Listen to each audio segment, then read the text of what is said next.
Bang, bang. Welcome back to Dropkick SoCal. Only here. And Muskie, if you're wondering, why do I look like a cult leader right now? You know what today's episode is. Yeah. He's got the whole world in his hands. Rest in peace, Bray Wyatt. Damn, man. This week has just sucked, man. Yeah, it has. For wrestling. Yeah, it has. Uh-huh. In many different ways, but yeah, it has. Indeed. But more than anything, you saw the message on last week. We recorded our episodes before the passing of Bray Wyatt. The day before? Yeah, I think so, huh? Yeah. Maybe a couple? I don't know. But point is, yeah. So we on that day, I heard about Terry Funk. I think we both did. On Wednesday, the day we recorded. Wednesday, was it? Yeah. Yeah. It Wednesday. I think we found out about Terry Funk. That's right. And then I think like the day after. Indeed. It was. Yeah. Indeed, man. But yeah, so that was... Damn. That was a bad day for all of us. Uh-huh. Dang. But, you know, we'll get a little bit more into that, how that played out throughout the week. But today, it's just a tribute to Bray Wyatt, Windham Rotunda, Husky Harris, the Eater of Worlds, The Fiend. The Fiend, even Uncle Howdy, or, well, technically, yeah, you know, all that stuff. Husky Harris. Yeah, you said that. Oh, you did? Okay. But yeah, man. Just, yeah, you know, because, I mean, personally, I thought he was one of the most creative minds we had out there right now, you know? He was. Yeah, man. Because he was doing other things not a lot of other people were doing. True. The only one that was doing that was Matt Hardy. With the whole broken stuff. With the whole cinematic, you know. They eventually teamed up, too. Which was a good take. I wish there was more to it. But we would never know. True. I mean, we're going to try to keep this positive. Because basically, you know, great mind, but there's one person you can blame who was really trying to bring it down. Pardon me. Let's stay positive. I know. But yeah, I mean, like, for sure, Bray Wyatt, I mean, all these characters, y'all, man, they were something. Alrighty. Yeah, they were. But yeah, I mean, we could start off with just some, you got any, like, favorite, like, matches or just, like, stuff from him? I think the personas. Favorite match with him would be the one against The Undertaker. WrestleMania 31? Yeah. Cool. Because that's the only one that I actually remember seeing that fully. Gotcha. But I can't remember the match, but I remember seeing it. But it was badass when he used to do the whole what do you call it? When he's on his back, but he does like that reverse spider or whatever. To me, it's like the Exorcist thing, you know? Yeah, I didn't know how to call it. Yeah. He does it, and he's like trying to freak out the Undertaker. But how you gonna freak out it's the Undertaker, dead man, bro? Come on, he's a freaking and zombie. Then when he sat up, that's when like he broke down. Like, oh crap! But the point to me is like you saw the modern day, what do you call it? King of Darkness. Or I don't know what Undertaker was known as. The Prince of Darkness. You sure you're not thinking about Ozzy? No, but he had a specific Ministry of Darkness. Yeah, but there was another name, but probably be that one. Right. It was like he gave off that vibe, and then Bray Wyatt just gave off that vibe, but in the modern time. Right. Which was like badass, you know. It was kind of like the old generation and the new generation. Like the passing of the torch and all that. Exactly. I mean, I didn't really get to see him wrestle as much because by the time, so when I came back to wrestling, the first match that I ever saw was the Wyatt family match. The Wyatt family, cool. I don't know who it was against who, but it was just a random match I just saw, and which leads to my second thing that I liked from him was the whole the Firefly entrance. Ah, hell yeah, man. With the lamp. And everybody putting their phones up like and then when you heard that bass line. Dun, dun, dun, dun, it had that like freaking like vibe, man. And I was like, dude, I have that on my playlist when I do art. There you go. Hell yeah. So I was like, I need to hear it. which I'm gonna share you Wyatt piece that I did specifically for this episode. Oh, really? Yeah. Alrighty, maybe we'll post it up in the end, if anything, man. Yeah. Alrighty, but yeah. And so that was my favorite theme that he had. Mm-hmm. But obviously, my favorite character he had is what you're wearing right now. Uncle Howdy thing? No, the original character he came in with, the white family. Oh, character. the cult leader. Oh, what I'm... Okay, cult leader, kind of like... That one. Because it was cool hearing him talk.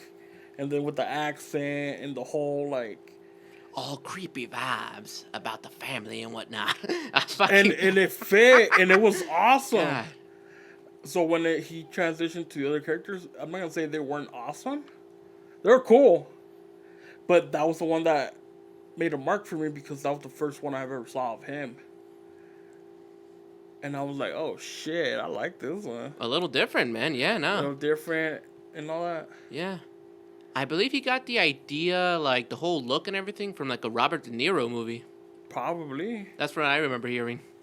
Funny story, like, he was told, like, if you really want to, like, get inside the mind of this character, you know, really represent this character, you need to, like, you know, like actors do, like, fully invest. What's that called? Method act?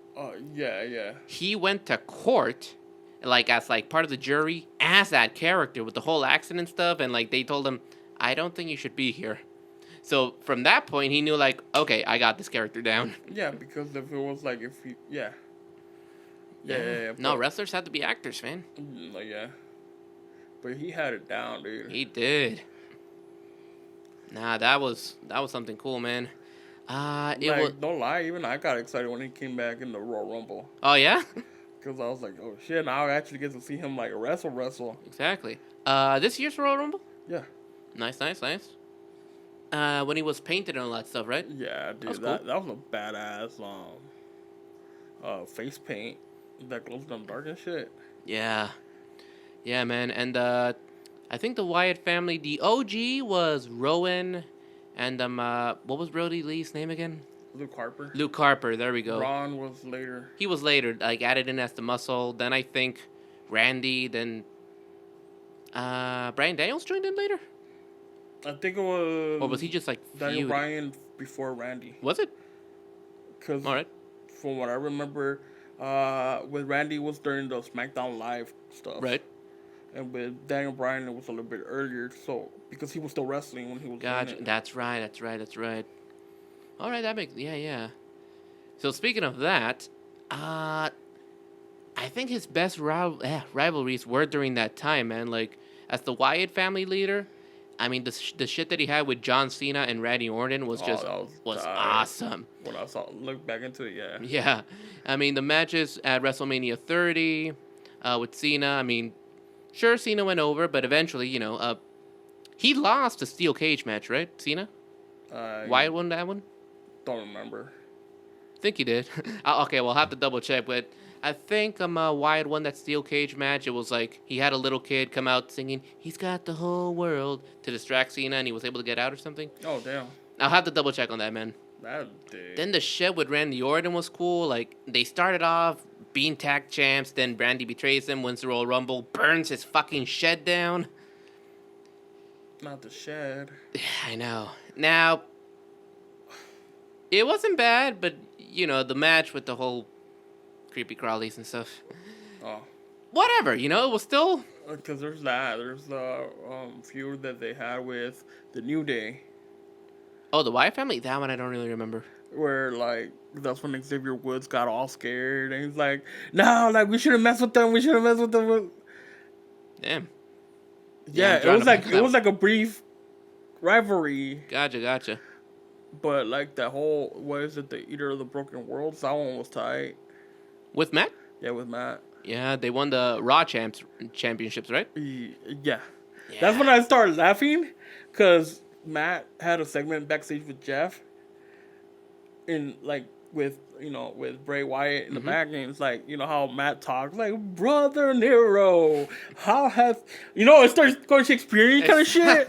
Yeah. And then Jeff responds back, and it was during he was teaming up with Seth, and I can't remember if it was who else, but they were like looking at him like, "Are you serious? Like this is family shit. Like you got to put up with it."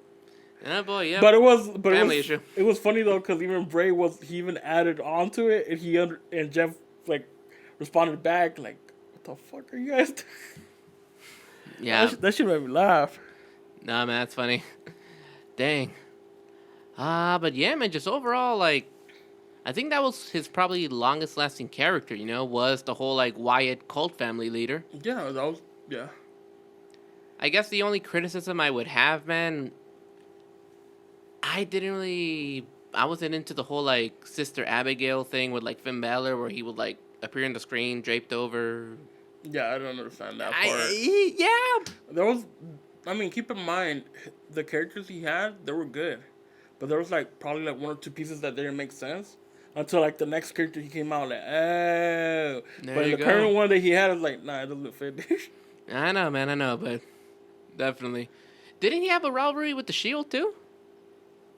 Everybody had a rivalry with I guess so, but the Wyatt family and the Shield had some good shit. Yeah, they did. I remember we talked about this in an episode, you even corrected me. I thought it was Survivor Series. It was Elimination Chamber, where they had that, like, 6-man tag, Wyatt family, Shield. Yeah. Yeah, that match is great. If you guys get a chance to see that, you want to see the Wyatt family in action versus the Shield, hell yes. Take a time-traveling shit and go back. Yes, sure. We had to guess the right day, because, you know. 20... Crap. Dude, it was a decade ago. Nah, it wasn't a decade ago, was it? Dude, how old? God damn it, how old are we? Okay. When did the Shield come in?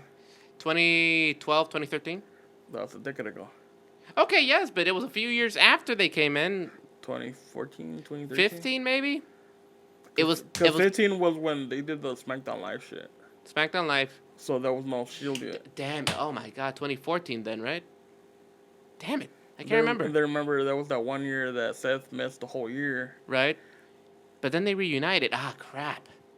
I'll have to look back at that, man. But So probably 2013, 2012. That was a good match, though. Not gonna lie, that was a good match. But it had to be We more. just broke down your whole.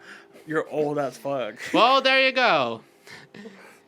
Hey, did you know that also a little bit of NXT news, since they did kind of start at NXT, make you feel even older? Remember Izzy, Bailey's superfan?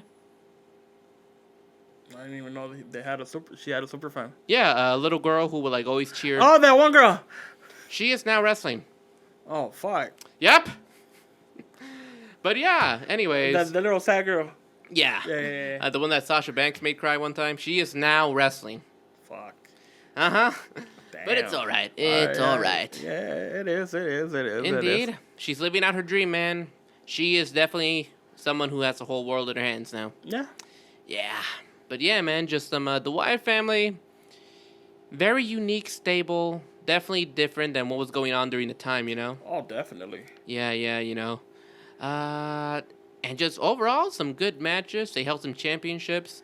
It was during that reign that Wyatt had his first world title, you know, Elimination Chamber. Oh, yeah. Yeah, and then, you know, that's where Randy, you know, being the winner of the Royal Rumble, that's where they had the whole, like, that was during, like, the whole, like, shed burning thing, I think, right? Oh, probably. Think so. Yeah. Pretty sure, not 100%, but I'm pretty sure. But yeah, you know, just Wyatt's accomplished quite a number of things, actually, during that time. But you also can't ignore his later stuff, you know, more, like, into the solo. Well, you know what? You know where I'm going into now. Yeah. Yes, the Firefly, my bad, Firefly Funhouse. Yowie wowie! We are now on his whole Fiend thing, man. The Firefly Funhouse. I don't know why, but I can't talk, but I am now dressed up as his little, like, demented Mr. Rogers character. I know not everybody was into that, man, but I effing love that. Oh, yeah. Yeah, I mean, like, it was trippy, like, having to... The whole, like, going from the Wyatt family to all of a sudden it's, like, a kid show, a creepy kid show. But it was those little teases of the Fiend, dude. That whole, like, first of all, the presentation was awesome, the build-up to it. like the whole like dual persona kind of thing. Yeah.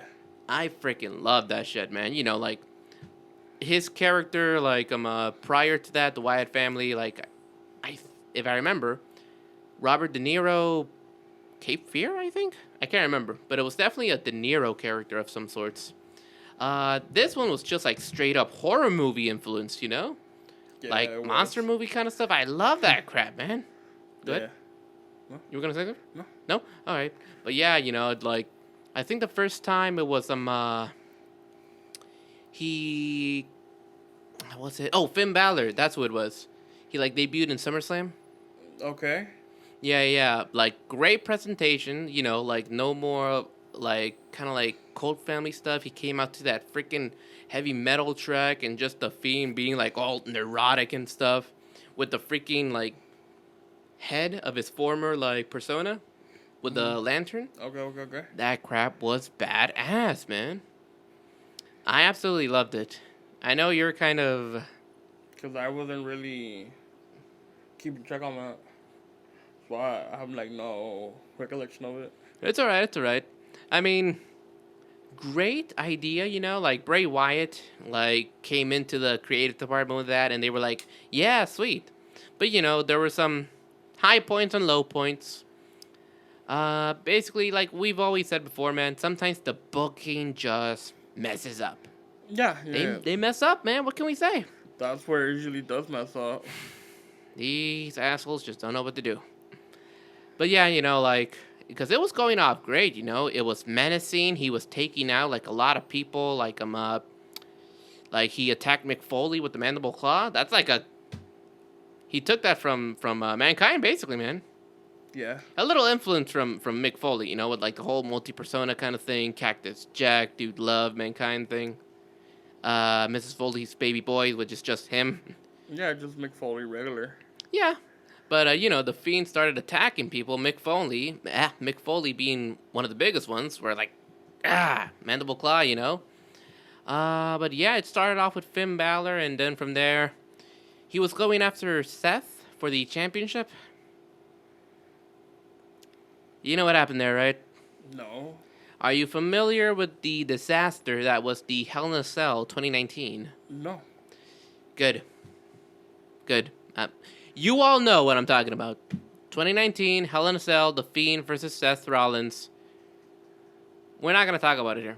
We are not going to talk about it here. Let's just move on. Thank God I don't know it, because I never saw it, so... If you have to, man... Yeah, just keep going. Nah. All right. But point is, I believe he eventually got the title from Seth Rollins. You'd think it'd go nice from there, but... Nah. You know what? Nah. You know where this leads to, right? What? Saudi Arabia. The big, bald wrecking machine that smashes his head before every match. You know who I'm talking about. Goldberg. Oh, wasn't that? Hmm? It was there? Yeah, I think it was either like Saudi Arabia Super Showdown? Because Super Showdown is in Australia. Is it in Australia? You sure? Because it's a different one. It's not the same. In that case, well, it was because one the Saudi Arabia is a Crown Jewel one. Crown Jewel, but then they also and have... the Super Show is a whole different event. You sure? Yeah. Well, it was in Super Showdown. Or was it Crown Jewel? Fucking Are you looking it up? books, yeah. Alright, but point is, Goldberg defeated The Fiend! Yeah, I'm just going to leave it at that. It's funny, this fool gets mad like shit that happened like years ago. Whatever, man, because it's just... Yeah, it's fucked up, but like, I know. You can't do anything about it now. Indeed. They made up for that, though, because then they decided, you know, this was a good idea. Well, let's bring back one of your old rivals, John Cena. Now, again, you either love this or you're not into it. I know you're kind of iffy on this. It was the Firefly Funhouse match with John Cena. Okay. Now that was a trip, man. That was a freaking journey. Yeah. As you know, that was during the pandemic times. They had to like kind of close down, no audience, cinematic matches. Yeah. And I don't know, man. I love that kind of crap, you know, like taking Cena through like all these different worlds where one, he was in the NWO, you know, like alternate reality kind of thing. Yeah, that was a trippy. Yeah, and he put the Fiend over. Yes, I'm telling you, man. Respects to John Cena because he does know what it's about. He knows. He knows. Yeah. From there, it wasn't too bad either. I believe afterwards, the Fiend entered like a small feud with. Oh shit! Super Showdown that year was in Saudi Arabia. Okay, yeah. But it was not the Crown Jewel one. So it was Super Showdown. It was the one that took over the Crown Jewel that year. Gotcha. But it was still Goldberg versus the Fiend, right? Yeah. Yeah. Okay. So yeah, that happened. And it seemed like it was going in the right direction, you know? Then they decided the Fiend was starting to have a rivalry with his old former, like, teammate of the Wyatt family, Braun Strowman. Ooh. Yeah, so I believe the first encounter was won by Bray. Mm-hmm. No, Braun. Sorry. Okay, I just remembered this. They had a weird Extreme Rules swamp match. Are you familiar with that? No. Okay. We were stuck in isolation, man. What else could we do? As Bray's character would say, oh shit. Was that when they were doing all the cinematic shit? Yeah. Okay, yeah. So it was a swamp fight thing that was not as good as like the Funhouse match or but it was weird. Supposedly the first guy to drown in a swamp was the loser. I don't know. But point is, Bray won that, but it wasn't for the championship. He brought back the cult leader thing for a bit too, for that match. But then when he emerged from the swamp, he was the Fiend. It was confusing, man. So he pulled a Matt Hardy. In the leg of, what is it, reincarnation? I guess? Oh, shit. Oh, okay. Yeah. And then afterwards, they had another match. I believe SummerSlam, where the Fiend won the championship. But then Roman Reigns came back as a heel. Oh. And then, just like how we're going to have it this weekend, they had another match at Payback. Uh-huh. So Bray Wyatt held it for like a week or so. Yeah, because you know what happened there. It was Roman Reigns, Braun Strowman, Bray Wyatt, triple threat. Well, not even a triple threat. I remember this. It started off with just Bray and Braun. Then at the last minute, Roman Reigns signs the contract, goes, you know what happens there. Yeah, then fuck everybody up. Then begins that long title reign that you just love, man. But yeah, so we're trying to be positive today, motherfucker. I know. But point is, the character of the Fiend, I freaking loved it a lot, man. But again, it's just the people who were in charge of that creative during that time just didn't know what to do with it, you know? I mean, they still don't know what to do with anything, but, Yeah. But yeah, afterwards, we still got a few creepy things here and there. Alexa Bliss joined. And then they brought back another old foe in Randy Orton. Okay. That wasn't bad, to be honest, Like, they had some good encounters and whatnot. That's right. They had this weird thing where it was the Fiend versus Randy Orton. What was it called? In a Firefly Inferno match. Do you remember that? No. There's a lot I don't remember. Gotcha. I'm trying to remember too, but well, you're familiar with the whole concept of Inferno matches, right? Yeah, they're not that great. Yeah, there's only been like, 2? Not counting this one. Undertaker Kane was the first one. Kane MVP was the second? There was like at least one or two more. Oh, yeah? Before that in the Attitude Era, but I'm not 100% positive which one. I can't remember either. But I guess technically this one counts too. But yeah, Randy Orton versus The Fiend. I mean, I was digging the feud, man. But then up to there, and Alexa Bliss was adding like a little bit of a extra element there too, being creepy and stuff, and like also kind of like hitting Randy Orton with a fireball. I think this was afterwards, but basically, The Fiend got set on fire. He got RKO'd. And then Randy Orton, this was before there was audience members. They did the whole movie magic where they burned The Fiend alive. It was a mannequin, by the way. But yeah, he burned The Fiend alive. So obviously, Randy Orton committed murder. The police came over and arrested him. I'm kidding. Obviously, like, then afterwards, Alexa Bliss saying, like, oh, he's not dead. He'll come back. He came back as, like, that burnt-up fiend kind of monster-looking thing. Meh.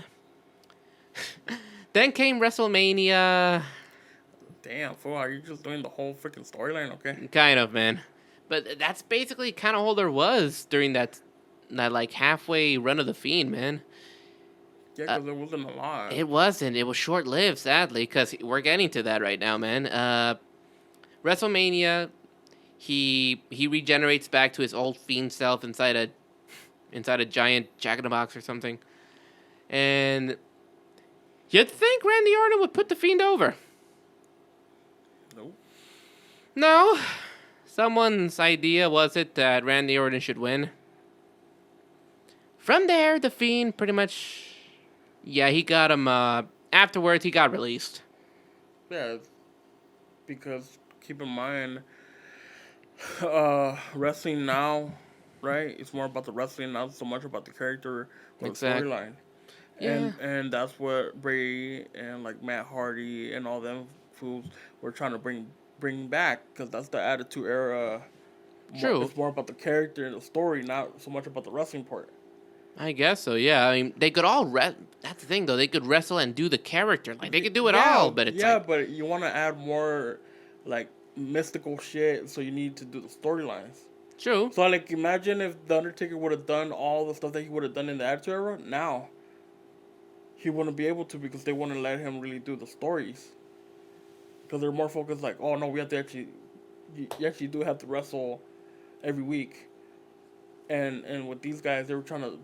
Well, one, they were older, and two, they're like, dude, let's create a lore to the character so that That's true, so that yeah. you don't really have to do a lot in the ring. That way, you could actually use your environments, you do other stuff, you know. Exactly, which the Bray character, like Fiend character, was, man.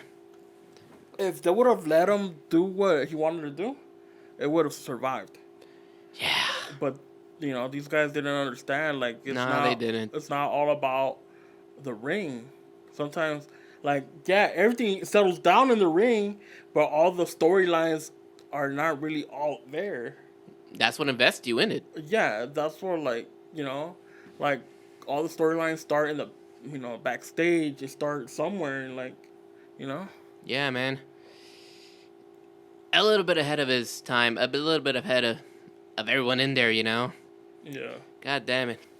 But yeah, you know, I mean, regardless, man, I freaking love that Fiend because, like you said, it was bringing back a little bit of that old school, like character-driven kind of, like, what's a word? Kind of storyline. Like, what's the word? Investment, you know? Like, you wanted to freaking tune in just to see this character. Bro, even my mom, who would, like, sometimes, like, back in the day would, like, ay, ese Kane, si espanta. That Kane freaking gets, like, that kind of stuff, but she was like, sí espanta, pero a ver, dime cuándo sale. You know, like, she wanted to know when the Fiend would come on. You know like, what's funny, though? What's up? That the Kane story is a lot less harsher than the Fiend story. Is it? It's a lot more tame. Is it? Yes. Not the Triple H story. We're talking about the Attitude Era. Right, where Kane's burnt and all that stuff. Yeah. I guess that's a discussion for another time.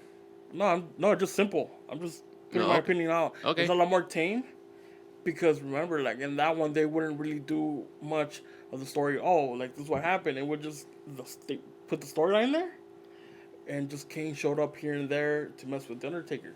They didn't really go further into that story. With the Fiend, he would actually have a story, and he would tell it every other week, or, you know, whenever he got in the ring, he continued the story. And with the Kane one, it was just simple. I guess so. Tame as in, like, storytelling. Tame and storytelling, and as far as the story, too. Okay. Compared to Bray's, to the Fiends and all that, it's a lot more tame. Gotcha. Alrighty. Well, Halloween's coming up, man. Let's have a spooky discussion soon, you know? Yeah. But alas, not all was lost, because even though Bray was released, he would eventually come back to an amazing return and an ovation, man. Do you remember that? And what Royal Rumble? No, No, Extreme Rules. no, I didn't remember that one. Yeah, no, remember, like, he was putting out, like, all these, like, hidden QR codes and stuff. Wasn't that the Royal Rumble for? No, it was the Extreme Rules. Are you sure? He came back at Extreme Rules. He had his first match back at Royal Rumble. His first match was back at Royal Rumble. Okay. Because I was like, no, then the Royal Rumble would be his actual first return. Well, to the ring, man, but his first return, like, on screen, was at the Extreme Rules match. That's Royal Rumble, fool. No. The return is the Royal Rumble. No, to the ring. But no, he came... Yeah, but he came back, but his return is a Royal Rumble. To the ring. To the ring. Just return. He came back at Extreme Rules, man. Yeah, when you come back, it doesn't mean you return. It just means, hey, what's up? When you return is when you actually come back. He did come back at Extreme Rules. He just... like, actively come back, not just... Yeah, he did. He gave a new persona and everything. That doesn't mean he fully came No, back. he came back Extreme Rules, man. I'm gonna look this shit Hey, up. go for it. But point is, he came We back... had a fucking argument on this one. No, he came back at Extreme Rules, dude. And then he had his first match with LA Knight back at Royal Rumble. But yeah, like, after Extreme Rules, he was, like, cutting promos and stuff. So basically, that was amazing because, you know, all those QR codes and stuff was... Okay, he did come back, but as far as, like, return, that's the Royal Rumble. So what But he did come back to WWE right. for the whole thing. But the return, when you say it like that, it's when he's returning to the ring. That's what I'm saying, at Royal Rumble. Yeah, that's what I'm saying. That's what I was saying. I'm saying that was his return. To the ring. But you were saying return, but don't say the ring. I didn't say the ring. I said that the return to the ring was You Royal just Rumble. said right now, you motherfucker. To the Royal Rumble. Like, the Royal Rumble was the ring return. His return was the Royal Rumble. Yeah. When he came back to WWE was Extreme Rules. That's what I'm saying. But you keep adding it to the ring. That's what I'm saying. Like, you wouldn't let me finish. The ring was Royal Rumble. Stop adding the ring. Because it was the ring. The Royal Rumble. Stop adding the ring. Why? Because it's like putting an asterisk. Like, stop putting the ring. Because he did return to the Royal Rumble as a wrestler. But he came back at Extreme Rules, you know, as part of the personnel. The company and everything. Yeah, but that's what I'm trying to say. Like, he physically came back, like, fighting wrestling at the Royal Rumble. That's what I'm trying to get to the point. Okay. But you keep adding to the ring. That's what it is. Stop adding that. That's what it is, man. That's what it is. Fucking hell. And you puffed English. What the fuck? That's not even English. That's just knowing what the hell it means, man. Man, what the fuck? Ring means whatever. Yeah, right. But physically came back Royal Rumble. Came back to the company, Extreme Rules. Simple? Yes. Don't add on to it. Don't fucking add on to it. We're staying positive. Let's talk about shut the hell up. Let's talk about the Extreme Rules return. Okay. Go for it. That was amazing because of the freaking QR codes and stuff, man. And the stuff, like, behind stage, too. Like, in the crowd and stuff. Like, what was it? That big bunny that was just popping out of nowhere and stuff. That big bunny. It was a freaking bunny. Like, I know it was. And people were speculating, oh, who's coming back? We all knew it was Bray Wyatt, but it was like, some people would joke about, oh, the Bad Bunny symbolizes Bad Bunny. Wait, the bunny symbolizes Bad Bunny. I kind of remember that. But yeah, then once Extreme Rules happens, like, that return was solid. Yeah. Like, it's a little like the Funhouse puppets and stuff. Like, I can't remember their names, but like the pig, the bunny, the vulture, they all, like, appeared in, like, these creepy ass, like, adult size freaking, like, creatures. And that they were singing, like, you could hear Bray's voice singing the words, like, he's got the whole world. Yeah, his thing. Yeah, and they were just, like, spread around the crowd. Like, to me, the creepiest one was the Porky, the pig one. I don't remember his name, man. Sorry. Nobody remembers his name. I guess. But yeah, the rabbit, all creepy looking as hell, man. The vulture. I think even that witch character, too. And then a little bit of the Fiend, too. And then you see the big door with a bunch of luminescent light. It opens. You see the hooded figure with a mask and the freaking, like, coming out with the lantern. Everybody's screaming, holy shit! Holy shit! Finally takes the mask off, and that ovation, man, when he came back. Yeah. Well, yeah, because he was he still represented the good part of wrestling. Exactly. The creative parts, the parts that you invest in. All that. Yeah, and he represented all the good stuff. And because when he left, there was like nothing good. It was all just the same match over and over and over, and there was like nothing different. Then came a change, and things got better. You all know what we're talking about. But yeah. And even then, it's going back into the same cycle of 2015. Hey, you started the shit, so we're gonna go through it. But okay, but he did represent something good, and he did. Yeah. You know, I just hope that they actually do something positive now and actually do more of the creative shit. Yeah, definitely, man. But yeah, you know, during that time, like, the Uncle Howdy character was quite interesting, you know? I mean, it was taking a little bit of a slow build, but eventually, I mean, you know, you just have to wait. A lot of stuff with, like, Bray stuff, but just a lot of good stuff in general. It's all about that patient build, you know? Yeah, but when it's like, what, like 4 months, 5 months, you're like... True. I don't want to see this anymore because, like... I mean, you never know, man. You never know. I mean, it's like the Karrion Kross storyline. Like, where's it Okay, going? well, that's not going anywhere anymore. But that's different, man. So, and of course, you know, he got his family involved. Bo Dallas, his real-life brother, was Uncle Howdy. Yeah. Yeah, Alexa Bliss was also planned to be a part of it. But sadly, man, I mean, as you know the story, he was supposed to have a WrestleMania match with Bobby Lashley. An unknown sickness, like, occurred, which now we know was COVID. It complicated, like, his respiratory and all that. Yeah, like a former heart condition and everything. He was getting better and he was set to return, man, but... It wasn't the heart condition. What was it? It's, because COVID, what it attacks, it's pretty much your lungs and your respiratory shit. Which does lead to, shit with the heart, but it wasn't directly a heart thing. No? Gotcha. But then that kind of, like, led to complications and then thus, sadly... The heart attack. A heart attack, which led to his unfortunate passing. The only thing that I could say that was a good thing was that it was in his sleep. Yeah, that's right. He did pass in his sleep. Because that's a peaceful one. I mean, yeah, you suffered all the way through, but when you're in your sleep, that's like what people call your peaceful. That's what they call it? Yeah, peaceful passing because you don't feel it. I mean, who's to say, you know? No, I'm telling you because I've seen 2 deaths in person. Oh, yeah? So that's why I could tell you when it's in sleep, it's the peaceful one. When they're still awake, you're seeing everything that you're sensing. You're sensing all the negative, like they're struggling to go. When they're asleep, you don't sense it. Interesting. Damn. But yeah, man.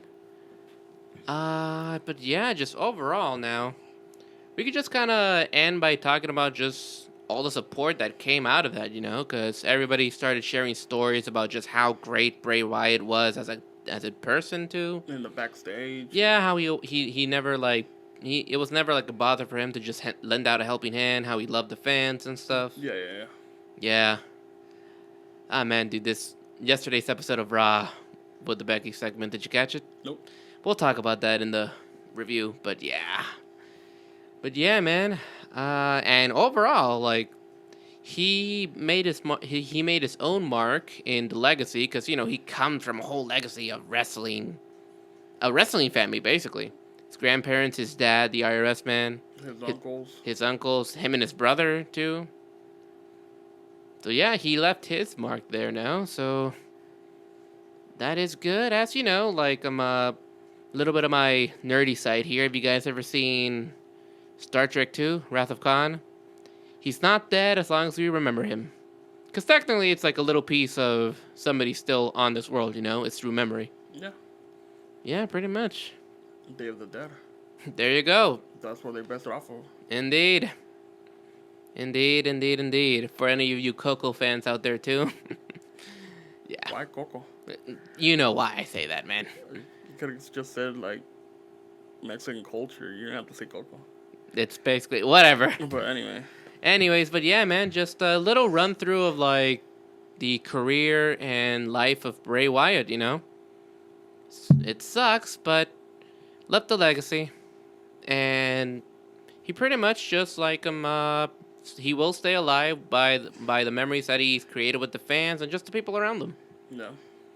Yeah, so hopefully you guys feel the same way too. If you guys have like a favorite Bray moment, Bray match, Bray character, share with us down below. Let us know what you dug most about him and all that stuff. Anything add on, man? No. No? Alrighty. But yeah, guys, just a little talk through of Bray Wyatt. Thank you for all that stuff, man. You were definitely a one of a kind during this whole era of wrestling, man. Thank you for leaving your mark. And it's good to hear that WWE is gonna really take care of his family and stuff. Thank goodness. And the best wishes and hope, regard, all that stuff to his family and friends who are still going through this. We wish you guys the best. And again, guys, anything you guys want to talk about, feel free to share down in the comments below. Thank you, Bray Wyatt. Windham Rotunda, we should call him by his real name. I'd rather call him Bray. Yeah? Alright. Because he created that character. True. Alright, Windham Rotunda, Bray Wyatt. Thank you, and may you rest in peace, man. The whole world is in your hands, and the lantern is off. Thank you. We will catch you guys in the next episode. Peace.